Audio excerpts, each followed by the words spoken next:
Hi, everyone. I'm Dahlia Coleman, Deputy Director of Equal Rights Advocates, and we are celebrating 58 years of Title IX of the Education Amendments of 1972. That is the landmark law that prohibits sex discrimination in schools, in the classroom, and on our playing fields. I am so happy to be here this afternoon, on this Friday afternoon, to interview our fearless leader, Executive Director Noreen Farrell, who has been a groundbreaking litigator on Title IX cases here in California and is considered a leading national expert. But also joining us is our terrific friend, Sherry Boschert. Sherry, I hope I'm getting your name right. And she has written a fantastic book that came out this year called 37 Words, Title IX, and 50 Years of Fighting Sex Discrimination. I want to welcome Noreen and Sherry to our program this afternoon. Welcome. Thank you, Delia. This is a really exciting thing for me. You know, when I think about when I was a small kid, I was not an athletic child, but I had big dreams. I wanted to be a private investigator and I wanted to be a journalist. And I had teachers who encouraged me to pursue that, even though they knew the chances of me being both a PI and a journalist were probably slim, but no one told me no. And that's really important. No one telling girls no. So for those who don't know the broad reach and impact of this law, we want to kick this conversation off with a very short documentary about 50 years of Title IX and ERA's impactful work. And then we're going to have a fireside chat with our friends Sherry and Noreen. So give me a moment to do the things, and we are going to get started.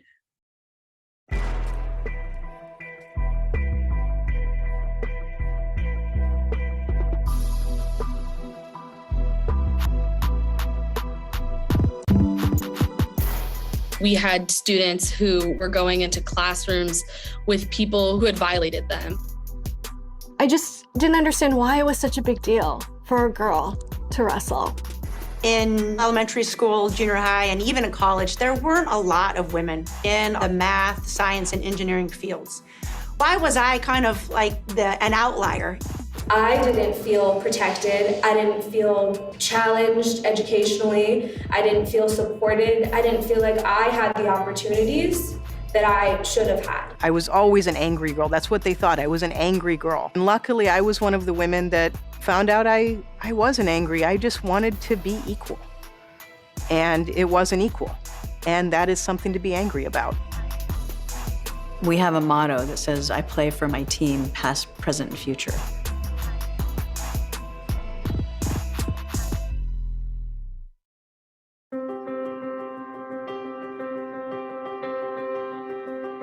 Equal Rights Advocates was founded to topple myths about how gender may limit us, and Title IX has been such an important part of that. So there's a country in which the myth was that we would become infertile if we played sports, that our brains were smaller and so thus inferior for science and math. In 1972, schools were grooming women to become dutiful housewives. As they eat together, the girls are practicing good table manners and all the social graces that make life happy. At the same time, our founders, Nancy Davis, Mary Dunlap, Wendy Williams, were law students. It's amazing that we're here to celebrate what they built despite those obstacles. And Title IX was passed in 1972 to really address those issues. It prohibits sex discrimination in any educational program or institution that's receiving federal funds. Since its passage, Equal Rights Advocates has really advocated for the full application of Title IX. We stood with Pamela Price, who was one of the first people to bring a case that established that Title IX prohibited sex harassment by professors. We also brought the first case to establish that schools could be liable for peer sexual harassment. We worked with 116 school districts to make sure that they understood its application in this social media age. We were at the forefront of cases that were really pushing gender equity on the playing fields, including in historically male-dominated sports. Being on the mat was exhilarating. It is a place where I felt strong and fierce and ready to battle. I became interested in wrestling during my junior year of high school. I just found the sport so intriguing and exciting, and the wrestling coach told me that there's a school district policy that didn't allow girls to wrestle. When I went to college, I sought out those opportunities, and I was just so excited to be welcomed by Coach Birch. It was an amazing experience, the best time of my life, to be able to wrestle on the team, to be accepted by others, and to be treated as an equal. In my junior year, Coach calls in the female wrestlers, and he tells us that the athletic department is removing the women from the team.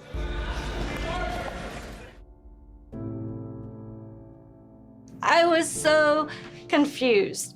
I just didn't understand why they were removing women from the team and why they were just insisting on having a men's wrestling team. To be told, no, not yet, you're not ready, this sport isn't for you. The courage that they had in the face of that to file a case and file a case that was never going to be resolved in the course of their college lives. The legal battle started in 2002. We didn't go to trial for about another 10 years after that. What's lost when you don't get Title IX? The ripple is massive. Access, opportunity, growth, and there's quite a lot of pain that goes along with it. We ended up without a competitive field, and I expected the law to protect us, and that didn't happen. It was a tremendous loss. It set back careers. Some left, some transferred. It affected all things academic and athletic. And a program that I spent 20 years building came to a dead standstill. My players had to get used to the fact that we had to actually attack our own institution and dig in and fight. Then we really needed some help. We connected with ERA, and when they said they could do the case, it was like a life jacket in the water. When we practice Title IX, when we litigate Title IX, when we think about Title IX, we're not just thinking about the law, we're not just thinking about the cases, we are thinking about the vision of the world that Title IX promised us and students 50 years ago when it was enacted. We want to see it at its completion, the end result, which is the full arc of a woman's life uninterrupted by sexism, discrimination, harassment, or harm. Every law evolves with our state of being, our state of our country, our state of understanding.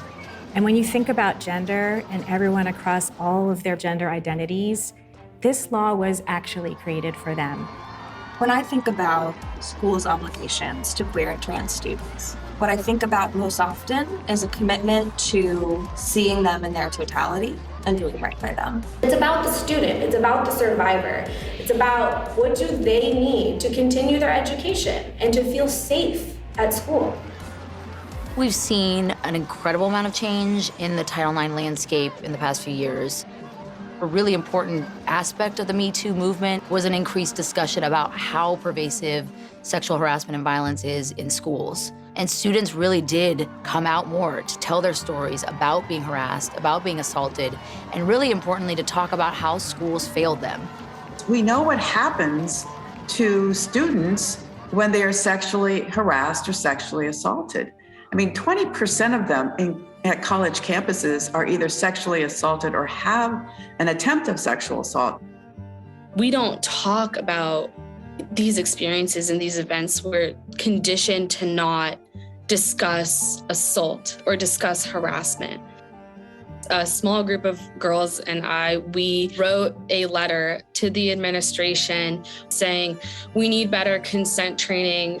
And we had realized that by the age of 17, out of the 60 girls who signed this letter, there were over 20 testimonials about sexual harassment and sexual assault. Without the proper response or the proper adult to talk to about it, it will have long lasting impacts for students. Safety is a key component to being able to get an equal education. Being a young person who realized that so many around me had gone through similar experiences motivated me really strongly to fight for better reform. And so I came to ERA seeking strategies, seeking emotional support. Current student activism doesn't just give me hope for Title IX, it gives me my marching orders. It's from them that we get our information on what needs to be done next. This is what the real courage is of Title IX plaintiffs. They bring cases that resolve after they've lost that opportunity, after they've had to leave and move on with their lives, but they're doing it for the next generation. My team and I learned the difference between advocacy and activism. I want every Black and brown woman out there to know that we matter, to know that we deserve to be respected, supported, uplifted, and protected. Everyone should have the opportunity to partake in everything that society offers. No one should be held down. And I really believe that that's what Equal Rights Advocates does, to make sure that the right recognition is given to underprivileged or underrecognized parts of society. That diversity that we have is so important. People with different, genders or backgrounds or races or religions, they bring different perspectives. And really that strengthens our community.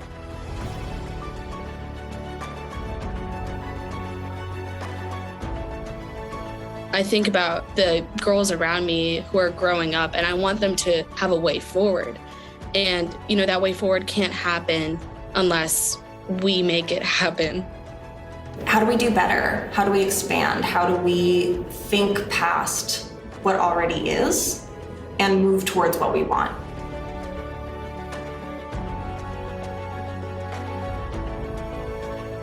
I continued to fight because I wanted to ensure that other girls out there would have the opportunities that I missed out on.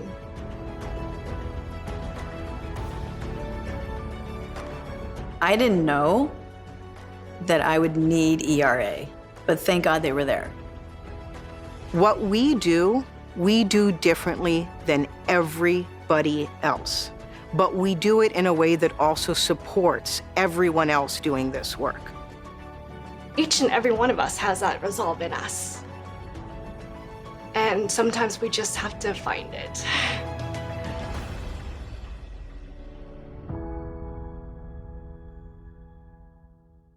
I still had myself muted. I have watched that video quite a few times since we first produced it a few months ago, and it still moves me. It's just a powerful, powerful testament to the bravery of students and the bravery of the advocates that protect Title IX, that advance Title IX, that raise our awareness and understanding of it. And so I want to start with you, Sherry. Your book fills in so many details about the history of Title IX, and thank you so much for mentioning ERA in your work, and for also including Noreen in your collection of interviews. So why did you write this? Why the full 50 years? Why not just like the last 5 or last week? Well, I started working on the book 6 years ago because in 2014, I noticed that what I thought of as Title IX was only a tiny part of it. I mean, people of my generation, I'm older, if they know Title IX at all, and half of Americans don't, If they do, they think it's about sports. It's the law that got girls into sports, and it was. But there were headlines and headlines in the early 20-teens about sexual harassment and assault, which was new to me. But if you talk to college-age students today, if they know Title IX at all, many of them know it only in relation to sexual harassment and assault. So I wanted to dive in and look at all of Title IX because it has changed millions and millions of lives and push us towards the feminist goals of an equal and fair society. And of course, as your video so beautifully showed, it does cover so much. Athletics, sustaining students after sexual harassment and assault, aiming to stop sexual harassment and assault before it begins so that we don't have students dropping out of school or fearing for their safety on campus. And it is so much more. I tell the story through three main characters, but the real characters are the social justice movement behind all that. And I want the readers to feel that because each one of us is part of that. It has touched all of our lives, whether we know it or not. So can you mention a few of the sheroes or heroes of the movement? Sure. The three who I follow most closely, I have three main characters and then a smattering of the most recent young activists in the last decade. But I kick it off with Bernice Sandler, whose nickname was Bunny. And Bernice Sandler simply wanted a job. That's how Title IX began. It was about access to education, especially higher education. And then once you got a PhD, could you get a job? And in 1969, she couldn't. And she asked a colleague, why couldn't she even get an interview when there were 8 openings for tenure track positions at her university? And he told her, well, let's face it, Bunny, you come on too strong for a woman. And she went home and she cried. She believed him. But then she started reading and she fought back. And for the next 50 years, her life intertwined with Title IX, and she helped change society for the better for hundreds of millions of people.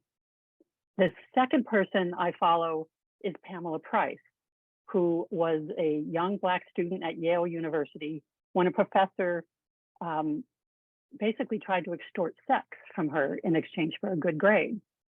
And she had the presence of mind to, of course, not do it, but she filed with others the first Title IX case under sexual harassment and assault, Alexander v. Yale.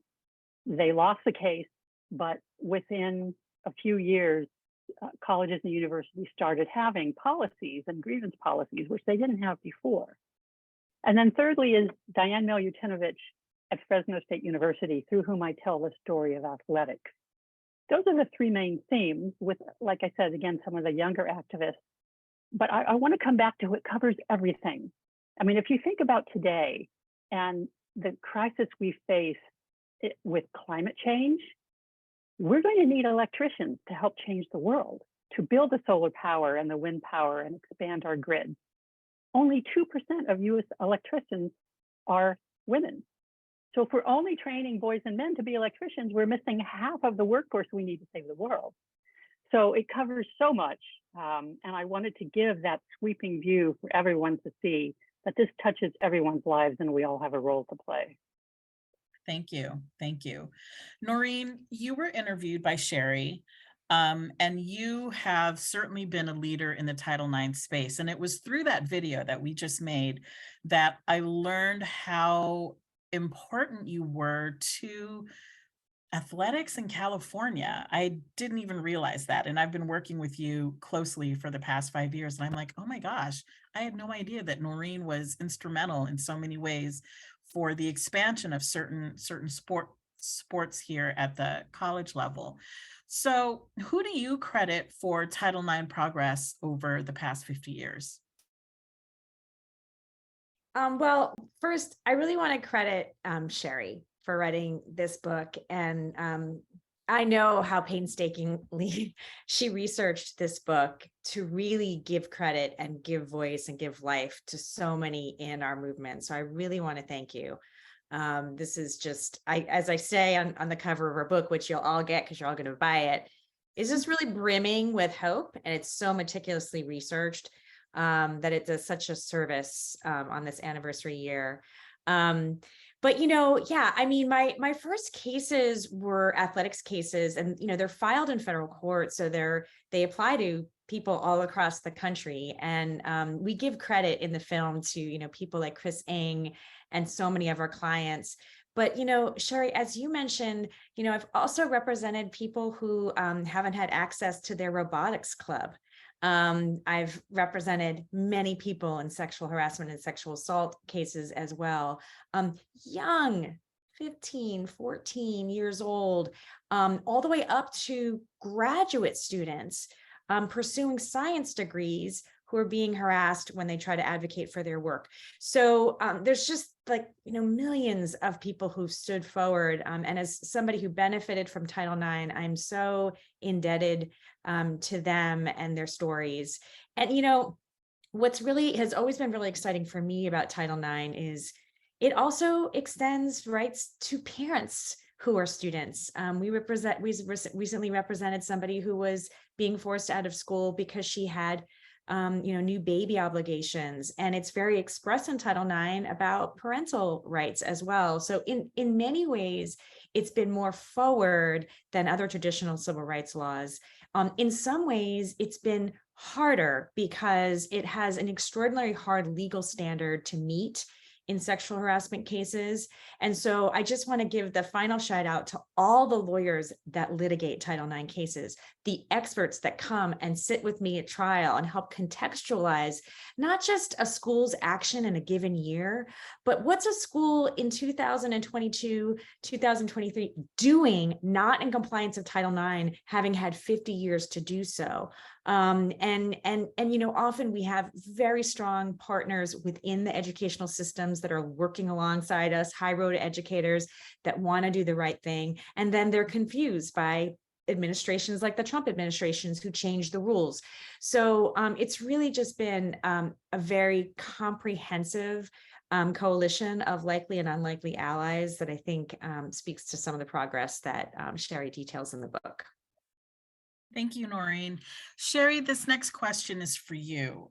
Beside your three main characters and the other advocates and social justice warriors, and I don't use that as a pejorative at all, that you feature, you can almost call the movement against sexual violence as an additional character in your book.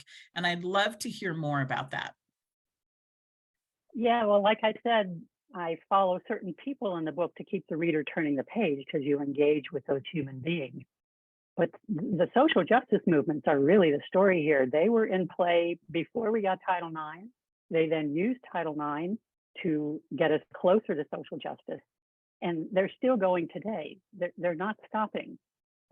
So for instance, girls were pushing for access to sports before Title IX even passed. The people who brought us to Title IX came out of the civil rights.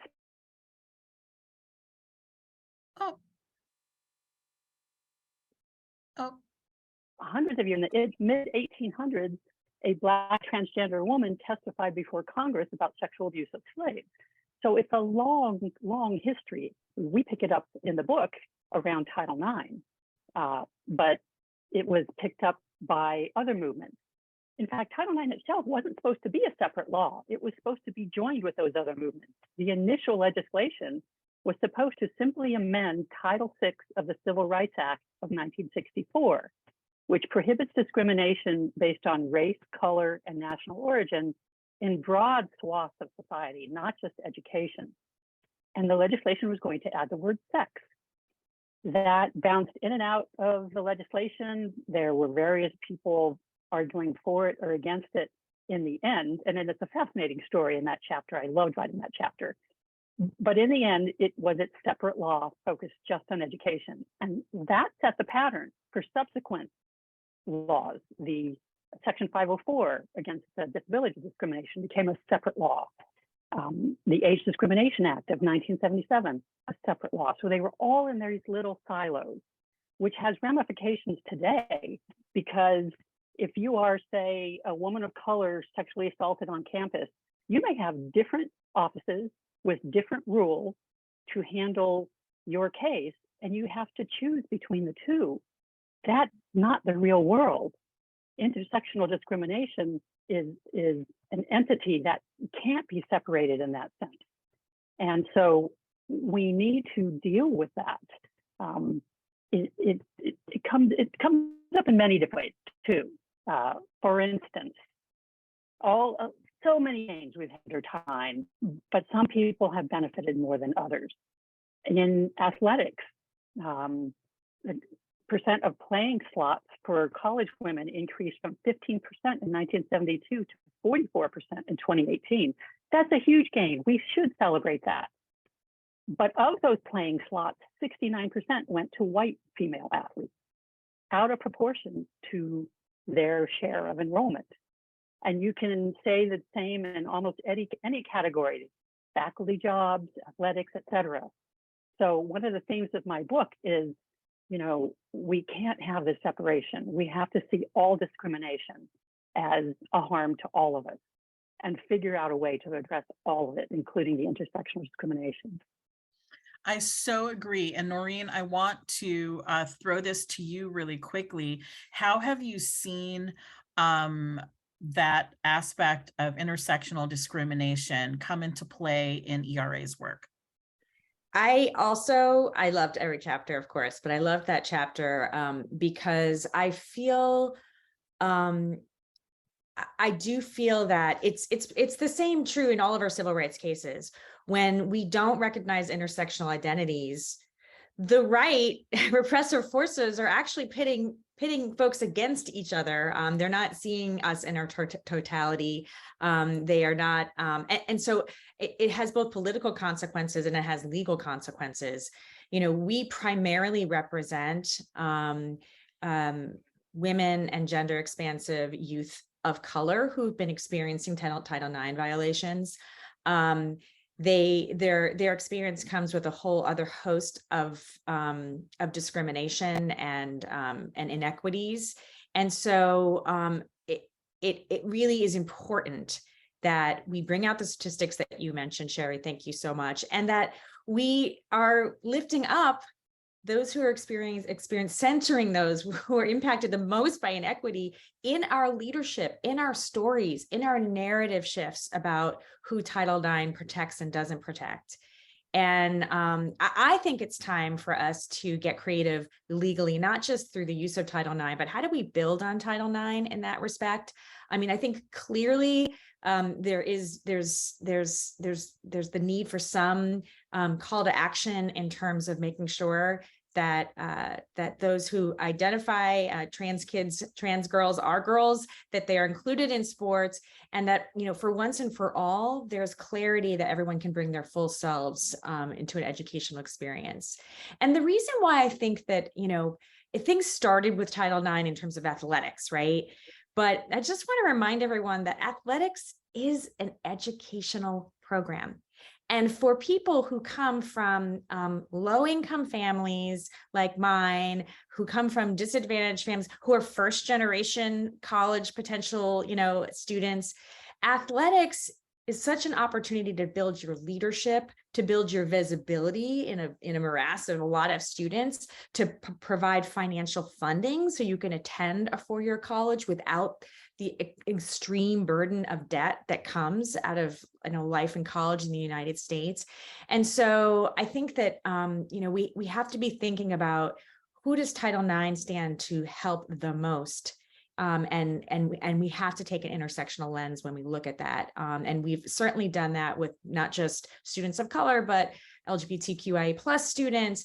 And I think this is where Title IX has not been realized as it can be. And this is our, part of our call to action. So a little bit about that. I'm going to stick with you a little bit more, Noreen. Athletics has been a huge issue under Title IX, almost from the very beginning. So have the struggles for equity in athletics changed over the years? You bring some of those things up, but pull that apart a little bit more. I mean, in some ways, it mirrors very closely about sort of the barriers that were broken for women in the workplace. Just having women participate at all in sports and organized sports with any kind of coach or, facilities was what Title IX was about. But then over the years, we've all seen, I've had a case with the crappy softball field next to the baseball field with the beautiful lights, the scoreboard, the new uniforms, the locker room next to it started to be about what are the benefits? How are we treated on the field? Also really looking closely at the number of participation opportunities that are afforded girls and others proportional to their overall enrollment. And in this case, when you have 8 sports teams that are, male identified and you have only 2, but the numbers don't add up. That was the nature of the wrestling team case that we prevailed on in trial. It was a matter of the numbers. You can't have 5 strings of one sport for boys and expect that one girl sport is going to really equal out. So we saw a lot of the early cases were about participation, and then getting girls into non-traditional sports, male-dominated sports, retaliation, which was Diane's case, really like, who is this new era of people standing up for Title IX, and how do they suffer these, employment consequences for doing so, fired, not being, tenured, all of the things that come when you stand up for people's rights. Coach Birch, who was in the video. So there was a very successful anti-retaliation cases that have come out of Title IX. And now I think, of course, the next frontier is gender identity. But what I will say is, if I have learned nothing else, it's that it's 2 steps forward, 1 step back. If you don't remain vigilant on the cases that we thought were long decided, like what is sufficient athletic participation opportunities vis-a-vis enrollment, that's up before the Supreme Court of the United States. Lord help us. And, in a new case about what participation opportunities mean. So I just think that, what's happening in sports, what's happening in, the harassment space and violence space, we have 30% of our federal judiciary has been appointed by the Trump administration. These are the places where Title IX cases are being litigated. We don't want Title IX cases to go to the Supreme Court. So I think the idea that there's been an evolution suggests that we're on to the next thing, but defense is going to be a big part of what the next couple of years look like as well. This is a good way to move into wrapping up this little program, which has been really educational. And I'm around everyone talking about, Title IX all the time. And so I just really value this opportunity to add more to that. So Sherry, a call to action, the future of Title IX. Where do you think the future lies? Well, I agree with Noreen that one of the current issues that we're tackling is gender identity and transgender rights in education. Because if we as society believe that athletics is an important part of education, every student deserves access to it. And I just want to stress that people need to understand that Title IX is a civil rights law, not a criminal law. It would entail certain rights. It's important to know the history to see how there's parallels between the 1970s when the government was trying to figure out how to include any women in sports, much less transgender women. And to see what happened then and what alternatives were considered can educate us today. But its inclusion, the first 37 words of Title IX include that no person in the United States shall, on the basis of sex, be excluded from participation in, and it goes on. So if anyone is saying someone should be excluded, I want to hear what their plan is for inclusion, because exclusion is not part of Title IX. 2 things on the horizon. One is that there is a bill that had passed the House and got stalled in the Senate called the Equality Act, which would do what Title IX originally wanted to do, which is add the word sex to Title VI of the Civil Rights Amendment. And all these statistics we rattle off about athletics in college that have formed the basis of so many great lawsuits by ERA, we know those statistics because there's a federal law saying that colleges have to report every year, the Equity and Athletics Disclosure Act. We need the similar thing on the high school level. We don't have that yet. So those are two very concrete things we can do while we figure the bigger questions of, should sports even be part of education in college anymore? Is it a business, et cetera? So concrete and big picture. What about you, Noreen?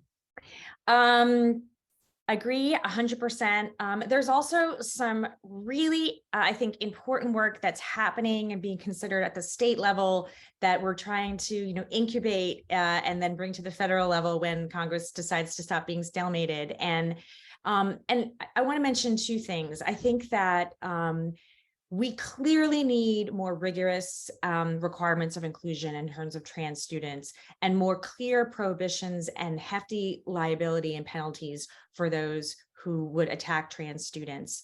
One thing that we're seeing in schools is the forced outing of LGBT, QI plus students to parents for raising their rights and for complaining. There's this overall, I think, pattern and practice, and it's systemic, of trying to silence students who complain. We have seen students being forced to sign non-disclosure agreements as part of pursuing their civil rights to Title IX investigations at the collegiate level. We have seen students who are being attacked with defamation suits because they are trying to assert their rights under Title IX. And so, we're looking at every barrier to access to justice. And to the extent that Title IX isn't ready to be amended by the powers that be in the federal government, we will be making those changes at the state level. It's time to be creative, and it's time to really put in very clear print that we will not allow retaliation, attack, and the suppression of students who are just trying to be safe enough to learn equally.